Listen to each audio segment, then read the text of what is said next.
आदरणीय दर्शकवृन्द नमस्कार। म निर्दोषिका तामाङ नर्थ बेंगल अनि सिक्किमको लिडिङ न्यूज च्यानल एसके लाइभमा यहाँलाई हार्दिक स्वागत छ। आजको समाचारको प्रायोजक जैविक राज्य सिक्किमको अनुपम उपहार सञ्जीवनी, विश्वकै सञ्जीवनी फसलको सुरक्षा कवच, किसानहरूको निम्ति वरदान। अब वक्त आ गया है अपने सपनों को एक नई पहचान देने का। Webel computer training centre, opposite Siliguri college, gate number 2, college Para, Siliguri. टीना का घर बनाने का टोटल समाधान, बाजार भाव से हमारे यहाँ किफायती दाम। International furniture, unbeatable price. Visit a Royal Oak store today. घर के फर्श की चमक को रखिए बरकरार जीप्स निमोल नीम हर्बल के साथ। Looking for an opportunity to work in Japan? That is where we come in. At Vida School of Languages, VSL in association with HNA, Arms Incorporation, Japan. क्या आपके कपड़ों का बिजनेस है और आप दुकान में भीड़ भाड़ से बहुत परेशान हैं? बस डाउनलोड करें और होलसेल में कपड़ों की शॉपिंग करें A से Z तक। आज गोर्खा जनमुक्ति मोर्चा अध्यक्ष विमल गुरुङको उपस्थितिमा सम्पन्न भएको केन्द्रीय समितिको सभा पश्चात पत्रकारहरूलाई सम्बोधन गर्दै गोर्खा जनमुक्ति मोर्चा विमल खेमाका महासचिव रोशन गिरीले सभा विषयमा विस्तृत रूपमा जानकारी गराएका छन्।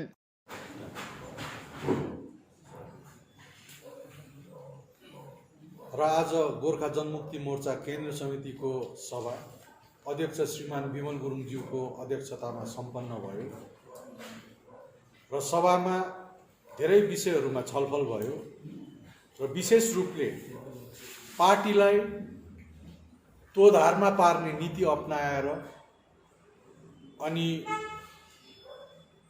पार्टीमा फेरि फर्किआउने टाइपको स्टेटमेन्ट दिने शुभ प्रधान, विशाल लामा, गोपाल रुचाल, सन्तोष रसाइलीलाई पार्टीले पूर्ण रूपले निष्कासित गरेको हामी जानकारी गराउँदछौँ र पार्टीमा केन्द्र समितिमा नयाँ सदस्यहरूलाई मनोनित गरेर आज मिटिङमा बोलाएको हरूमा डाक्टर काशीनाथ खनाल, शङ्कर छेत्री, कारसेन राई, सुदर्शन राई अनि दीपक छेत्री, उहाँहरू केन्द्र समितिमा नयाँ सदस्यहरू मनोनित हुनुभएको छ र पार्टीले जुन प्रकारको क्यान्डिडेट पहाडको 3टा थुम्काहरूबाट 3टा कन्स्टिट्युएन्सीबाट दिने जुन चाहिँ कुरो छ त्यो आउने 23 तारिकको दिन अध्यक्षले घोषणा गर्नुहुनेछ क्यान्डिडेटहरूको नाम र पार्टीले मेनिफेस्टो हामी छिट्टै नै हामी मेनिफेस्टो पनि जनता समक्ष ल्याउनेछौँ। गोर्खा जनमुक्ति मोर्चा विमल खेमाका कार्यकर्ता वीरेन्द्र लामामाथि कुटपिट काण्डका कथित आरोपी सन्तोष भुजेलको वाहन पुलिसले जफत गरेको छ। घटनाको समयदेखि नै भुजेल साथै उनका मित्रहरू जगन्नाथ भुजेल, अमरुल, सुरज राई आदि हालसम्म फरार रहेका छन्। ती सबैको नाममा कालेबुङ थानामा प्राथमिकी दर्ता गरिएको बताइएको छ। कालेबुङमा गोर्खा जनमुक्ति मोर्चा विमल खेमाका समर्थक वीरेन लामालाई हिजो बेलुकी GTA 2 का नेतृत्वहरूले हतियारले प्राणघातक हमला गरेको आरोप गोर्खा जनमुक्ति मोर्चा विमल खेमाका दार्जिलिङ शहर समिति युवा मोर्चा अध्यक्ष समित राईले लगाएका छन्। उनले बताए अनुसार वीरेन लामालाई हिजो बेलुकी 7:30 बजेतिर ठाकुरबाडी परिसरमा हमला गरिएको हो। हाल उनी शोचनीय अवस्थामा कालेबुङ जिल्ला अस्पतालमा उपचाराधीन रहेका छन्। उक्त घटनामाथि प्रतिक्रिया दिँदै समित राईले हामी यहाँबाट उनीहरूलाई भन्न चाहन्छौँ, पहाडको राजनीतिमा हामी पनि पहाडको कालो नीति र गुण्डागर्दीको नीति बदल्नुपर्छ भन्ने सोच लिएर अघि आएका छौँ। हामी पुलिस प्रशासनलाई भन्न चाहन्छौँ, अहिले चुनाव आचार संहिता रहेको छ। यो समय GTA 2 का नेतृत्वहरू सन्तोष भुजेल र जगन्नाथ भुजेल नामक व्यक्तिहरू हतियार लिएर सायद पार्टीको प्रचार गर्न निस्केको व्यक्तिहरू होलान्। चुनाव आयोग पनि पहाडमा घुमिरहेका छन्। हामी भन्न चाहन्छौँ कि हाम्रो जनता यस हाम्रो चाहिँ तपाईँको मान्छेले सोचिहाल्छ कि एउटा नाम आयो कि त्यो मान्छे चाहिँ एउटा पोस्टमा हुन्छ, होइन। वीरेन लामा दाजु हाम्रो साथी, हाम्रो उहाँ हामी जस्तै क्याडर हो। पार्टीमा त्यो हजुर एकदम क्याडर हुनुहुन्छ उहाँ। अब त्यही पार्टी प्रचार गर्दा 7:30 बेलुकीतिर उनीहरूको सायद त्यो अहिले टुको त नेतृत्वै त्यही छ नि त, व्यक्तिगतलाई पनि राजनीति नै बनाउँछ, राजनीतिलाई त झन् राजनीति बनाएर काम गर्ने व्यक्तिहरू उनीहरूको सोचै कालो छ। त्यो कालो सोचमा बिचरा हाम्रो साथी पर्न गयो। कालिम्पोङ कुन चाहिँ जग्गामा भएको होला है आइटी यो कालिम्पोङ तपाईँको हाम्रो ठाकुरबाडीको नजिकमा अलेचिकको भन्ने जग्गा थियो। कालेबुङ 24 नम्बर समष्टि अन्तर्गत कफेरको सार्वजनिक भवनमा गोर्खा राष्ट्रिय मुक्ति मोर्चाको कालेबुङका 8वटा समष्टिलाई लिएर जनभेला सम्पन्न भएको छ। सभामा व्यापक रूपमा पार्टीका प्रतिनिधिहरू अनि कार्यकर्ताहरू उपस्थित रहेका थिए। जय गोर्खा, जय सुभाष, जय मोहन घिसिङ। र विशेष आज एउटा 24 नम्बर समष्टिमा एउटा जनमेला हामीले गरेका थियौँ। यस जनमेलामा जति पनि कालिम्पोङका वर्किङ कमिटीका सदस्यवर्ग साथै हामीले एउटा चुनाव कमिटी पनि गठन गरेका थियौँ। चुनाव कमिटीका सभापति हाम्रा दीपक गोले पनि हुनुहुन्थ्यो र सँगसँगै युवाका प्रेसिडेन्ट बुद्ध तामाङ, साथै जेएनडब्ल्यू र प्रत्येक समष्टिका सोचौँ हामीले 25-26 नम्बर समष्टिबाट पनि त्यहाँबाट रिप्रेजेन्टेटिभ आएको थियौँ र सभामा धेरै बहस भयो, धेरै वक्तव्य पनि राखियो, सबैले ध्यानपूर्वक पनि सुन्यो र अन्तिममा एउटा निचोडमा अहिले एउटा इलेक्सनको टाइम पनि आउँदैछ। यहाँ कतिले एमएलएको टिकट कसले पाउँछ र कता के भनेर पनि, दार्जिलिङमा कता कालिम्पोङमा के भनेर पनि कति कुरो प्रश्नवाचक पनि भयो र भइरहेको पनि छ। र हाम्रो जिएनएलएफ कालिम्पोङ चाहिँ एकदमै यो भन्न चाहन्छौँ, हामीलाई इलेक्सनको कुनै सरोकार छैन। अहिले हालमा हामीलाई यहाँनिर कसैलाई चौकी चाहिएको छ त्यो पनि हामीलाई छैन। खालि हामीलाई चाहिँ यसपालिको विशेष मुद्दा जो बिजेपीले सङ्कल्प पत्रमा राखेको थियो, पर्मानेन्ट सल्युसन 11 जनजाति विषय थियो। समाचारको क्रममा अब पालो भएको छ एउटा छोटो विश्रामको। माउन्ट कनिफर स्वीट्स एन्ड स्पाले अब बिहे, बटुल, पार्टी वा कुनै उत्सव मनाउन परे दरबार ब्याङ्क्वेट हल अनि बोट रुमको व्यवस्था गरिदिएको छ। हल अत्यन्तै फराकिलो भएकोले सुविस्तासँग आफ्नो उत्सव मनाउन सक्नुहुनेछ। भिडभाडको सामना गर्नु पर्दैन। 3000 र 1000 स्क्वायर फिटको यस हलको उपयोग दर रुपैयाँ 399 देखि सुरु गरिएको छ। सम्पर्क ठेगाना mount conifer suites and spa, 5 doctor SN Das road, opposite rink mall, Darjeeling. Wallpapers done. अब फैन स्टाइलिश और हाईटेक होना चाहिए। फैन तेज चले पर मीटर नहीं। सूर्या फैंस चाहिए आपको। Surya fans, stylish, dust free और हाई टेक। चली हवा सूर्या की। जैविक राज्य सिक्किमको अनुपम उपहार सञ्जीवनी, विश्वकै पहिलो कीटनाशक औषधि जसको एकै स्प्रेले भ्याक्सिन सरह काम गर्छ र फसलमा लाग्ने विभिन्न भाइरस, ब्याक्टेरिया र फंगसबाट हुने समस्त रोगहरू साथै पातको रस चुस्ने किराहरू समेत नियन्त्रण गर्छ, जो रासायनिक कीटनाशक भन्दा अझै किफायती र प्रभावकारी छ। फसल कुनै होस्, रोग कुनै पनि होस्, एकपल्ट अवश्य प्रयोग गर्नुहोस्, सोचे भन्दा बढी लाभ पाउनुहुनेछ। सञ्जीवनी फसलको सुरक्षा कवच, किसानहरूको निम्ति वरदान। अब वक्त आ गया है अपने सपनों को एक नई पहचान देने का। वेबल कंप्यूटर ट्रेनिंग सेंटर आपके लिए लेके आए हैं डिप्लोमा एंड कोर्सेज जैसे English speaking course, software application, financial accounting, Tally, Java, HTML, DTP, C++, Python जैसे बहुत से कोर्सेज एंड डिप्लोमा। और आपको मिलेगा hologram sealed certificate government of West Bengal undertaking, जो आपके हर सपने को देगा एक नई उड़ान। Webel computer training centre, opposite Siliguri college, gate number 2, college Para, Siliguri. Looking for an opportunity to work in Japan? We have exciting employment opportunities, especially in industries like nursing, caregiver, manufacturing and construction. Advantages of working in Japan: better pay packages, better quality of life, better employee welfare and protection, high professionalism and work ethics, respect and dignity of labor, learning the best technology in the world. That is where we come in. At Veda School of Languages, VSL in association with HNA Arms Incorporation Japan. Call us at 9911 546021. क्या आपके कपड़ों का business है और आप दुकान में भीड़ भाड़ से बहुत परेशान हैं और सामान लाने का समय नहीं है? तो समझो आपकी टेंशन खत्म। अब डाउनलोड करें A से Z तक ऐप, इंडिया का अपना होलसेल शॉपिंग ऐप। बस डाउनलोड करें और होलसेल में कपड़ों की शॉपिंग करें A से Z तक। रश्मि, तेरे घर का फ्लोर तो काफी चमक रहा है। चमकेगा क्यों नहीं, मैं अपने घर के फ्लोर्स को देती हूँ दीप स्नेमोल की बेहतरीन सफाई, जो फ्लोर मिरर सरफेस चमकाने के साथ बीमारी फैलाने वाले जम्स को भी अंदर से मारे और घर को बनाता है अंदर से clean.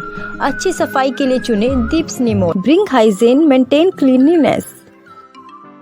Our whole team is dedicated to presenting you the best solution. And what about the timeline? We'll be ready with the full presentation in 24 hours. This works. Send me a calendar invite. Sure. See you. See you. खाना order करें? ये curry ना hi-fi वाली बात। Work like you're at office while chilling like you're at home. Office furniture from Royal Oak. Opposite Vegha Circle, 2.5 mile, Sevak Road, Siliguri. International furniture, unbeatable price. Visit a Royal Oak store today. टीना का घर बनाने का total समाधान बाजार भाव से हमारे यहाँ किफायती दाम। घर, दुकान, मकान, गोदाम बनाने के लिए टीना, प्रोफाइल सीट, रंगीन टीना, पाइप आदि सामान की नई दुकान टीना लगाने के लिए मिस्त्री भी हमारे यहाँ है उपलब्ध। महावीर स्टील, 3rd माइल, वेगा मॉल के सामने, चौधरी कंपाउंड। Contact number 9709 970981। साथी तपाईँलाई मैले अस्तिदेखि दबाई ल्याइदिनुहोस् भने कस्तो बिर्सिनु भएको, आज लास्ट छ त खाने दबाई। अरे सो मनी वेलनेसमा अर्डर गरौँ न, दबाई घरमै आइपुगिहाल्छ त। डेलिभरी चार्ज त लिन्छ होला नि त? लाग्दैन, एकदम फ्री हो। फेरि यस्तो कोरोनाको टाइममा बजारतिर किन जाइ बस्छु? राम्रो भएछ, खै मलाई व्हाट्सएप नम्बर दिनुहोस् त। गान्तोक वरिपरि घरमा नै बसी मेडिसिन पाउनको निम्ति व्हाट्सएप गर्नुहोस् 9647885848। आपके विजुअल एडवर्टीजमेंट के लिए SK लाइव ही बेस्ट ऑप्शन है। SK लाइव का इस क्षेत्र में 24 घंटा टेलीविजन, एंड्रॉइड ऐप और वेबसाइट पर प्रसारण होता है। सोशल मीडिया पर भी हम उपलब्ध हैं। हमारी व्यूवरशिप 9 लाख से अधिक है। सिक्किम, हैथवे और NXT डिजिटल पर, दार्जिलिंग और कालिम्पोंग में दोनों हैथवे और CCN सेटअप बॉक्स पर, तलामपुर से लेके मैनागुड़ी हैथवे पर, सिटी केबल पर, सिलीगुड़ी और आसपास, नक्सलबाड़ी से पानी टंकी तक NXT डिजिटल में। तो सोचिए नहीं, कॉल करें 7908554308। विश्रामपछि यहाँलाई हार्दिक स्वागत छ। नाम्चीको इम्पिरियल टकिज हलमा आजदेखि प्रथम सिक्किम आइडलको अडिसन सुरु भएको छ। यस उद्घाटन कार्यक्रममा आज जिल्ला पञ्चायत अध्यक्ष छिरिङडेम भोटिया मुख्य अतिथि रहेकी थिइन् भने कार्यक्रममा मुख्यमन्त्रीका राजनैतिक सचिव जेकब खालिङ, RMDDका अध्यक्ष सुनिता गौतम, कृषक कल्याण बोर्डका अध्यक्ष फुर्देन लेप्चा, केपसिटी बोर्डका सल्लाहकार सतीश चन्द्र राई आदिको पनि विशेष उपस्थिति रहेको थियो। त्यसरी नै कार्यक्रमलाई सम्बोधन गर्दै मुख्यमन्त्रीका राजनैतिक सचिव जेकब खालिङले सानो रूपमा सुरु भएको सिक्किम आइडल भविष्यमा ठूलो भएर जाओस् भन्ने मुख्यमन्त्री गोलेको शुभेच्छा रहेको जानकारी गराए। सिक्किमका गायन प्रतिभालाई राष्ट्र मञ्चसम्म पुग्न सरकारले सहयोग गर्ने बताउँदै उनले यस प्रकारको कार्यको निम्ति मुख्यमन्त्रीलाई धन्यवाद दिए। सम्बोधनमा उनले सङ्गीत विषयमा आफ्ना विचारहरू पनि राखेका थिए। कार्यक्रमलाई रोचक बनाउन स्थानीय प्रतिभाहरूले नृत्य, गीत आदि प्रस्तुत गरेका थिए। उल्लेखनीय छ, सिक्किम आइडल गायन विषयमा कनिष्ठ र वरिष्ठ गरी 2 वर्गमा हुने बताइएको छ। कनिष्ठ वर्गमा 14 वर्षसम्म उमेर भएकाहरूले सहभागिता जनाउन सक्छन् भने वरिष्ठ वर्गमा 14 वर्ष माथिकाहरूले सहभागिता जनाउन सक्नेछन्।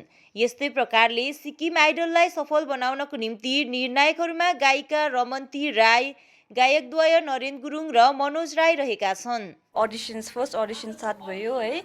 यो चाहिँ तपाईँको फर्स्ट अडिसन नाम्चीदेखिको, नाम्चीमा इम्पिरियल हल यहाँ म्युनिसिपल बिल्डिङमा छ, यहाँदेखिको चाहिँ स्टार्ट हुँदैछ आजदेखि।